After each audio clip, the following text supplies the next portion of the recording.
Дэлхийн мосоо сангаас зохион байгуулдаг сайн үлсийн аян төлөвлөгөөт ажлууд үргэлжилж байна. Тэд энэ удаад Дархуул аймгийн сургууль цэцэрлэгүүдийн хүүхдүүдэд хандив тусламжийг хүргээд байна. Дэлхийн мосоо сан төрийн бус байгууллага нь анх 2014 оны 4-р сарын 4-ний өдөр үүсгэн байгуулагдсан байна.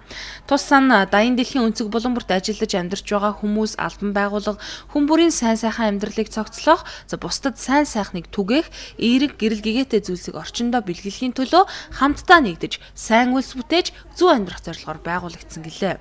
Одоогоор Төв аймаг, Сэлэнг аймаг, Дархуул аймаг, Увс аймаг, Өмнө говь, Говьсүнбүр, Өмнө говийн Хамбогцсум, Эрдэнэт, Дунд говь, Дорн говь, Улаанбаатар зэрэг газруудад сайн үйлсийн зорилттой ажлуудыг хийж бүтээсээр байгаа гэлээ. Энэ удаад зорилготой хоримтлол бэлгэлийн нэртэй аяныг эхлүүлж Дархан сумын 1-р сургуулийн хүүхдүүдэд хадгаламжийн данс нээжээ. Дансандаа 3,000 төгрөгтэй эдгээр хүүхдүүдийн хувьд сар бүр ээж аваасаа авдаг мөнгөнийхөө тодорхой хувийг энэхүү дансандаа хийснээр тодорхой хугацааны дараа өөрсдийн гэсэн хөнгөн хоримтлолтой болох боломжийг нээснийг хэлж байна. Дэлхийн мосоо сан ерөөсөө л яг эрхэм зорилго нь хүүхдийн боловсрол болоод эрүүл мэндэд рүү чиглэсэн сайн үйлсийг хийхийг зорж ирсэн зорилготой юм байна. Тийм 1-р сургуулийн хувьд яг захын хорооллын хүүхдүүдтэй бас ижилхэн бэлэг хүсэж байгаагаа төвшин багштай холбогдсноор төвшин багш маань ангийнхаа хүүхдүүдийн одоо өвлийн өвгөн захиа ичиж үлдээгээд нэг дохтунд ингээд өдөр болгоно нэг ээж аваасаа авдаг мөнгнөөсөө цогцолж агаад бэлэг авахыг хүссэн тийм захидал ирсэн юм манай санд. За тэгээд энэний дагуу ерөнхийдөө энэ хамтдаа бэлгэлийн аяныг уламжлалт болгон зохион байгуулж байгаа болохоор энэ хүүхдүүдийг хамруулъя. Тэр жимс нэг удаа идээд дуусаа те ингээд өнгөрчих юм бэ.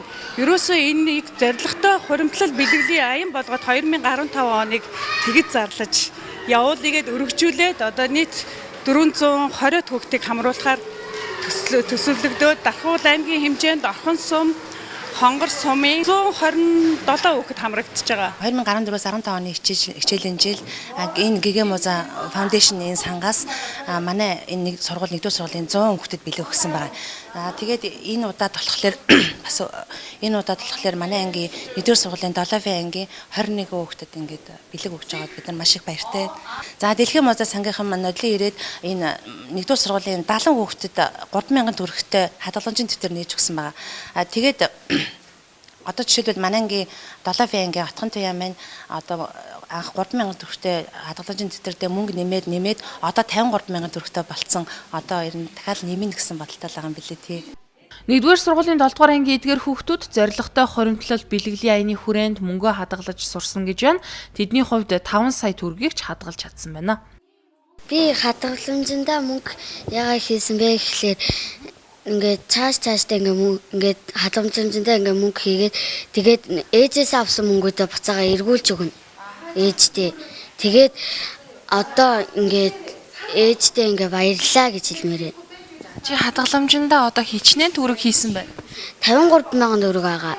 Ангийнхаа хүүхдүүдтэй шинэ оны минь төгрөгийг тэгээд ингээд тэр нөө мууцын хагцнуудаа баярлаа гэж хэлмээр байна.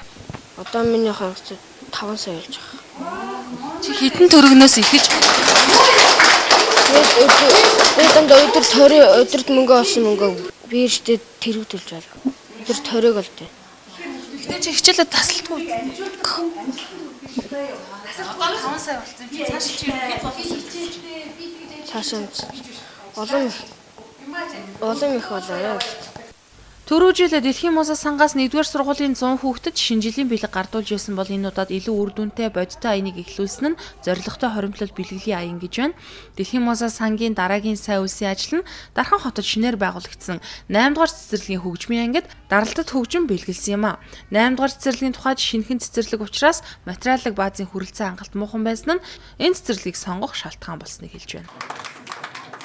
Өнөөдөр манай цэцэрлэгийн хүүхдүүдийн маань анхны шинэ жилийн баяр болж байгаа. Манай цэцэрлэг 2015 оны 9 сарын 15-наас хүүхдүүдэд хүлээж авч өнөөдөр энэ хугацаанд хүүхдүүд маань сурсан мэдсэн урлагийн авьяасаа одоо үзүүлж шинэ жилийнхаа багт наадмыг тэмдэглэж байна. Тэгээд өнөөдрийн энэ үйл ажиллагаан дээрээ бид нар цэцэрлэг үүсэн байгууллагад хандив дэмжлэг тусалцаа үзүүлсэн төрийн болон төрийн бас байгууллага хувь хүмүүс иргэдийг урьж оролцуулж бас ингэж баяр талархлаа илэрхийлж байгаа энэ үйл явдалд давхцаж байгаа.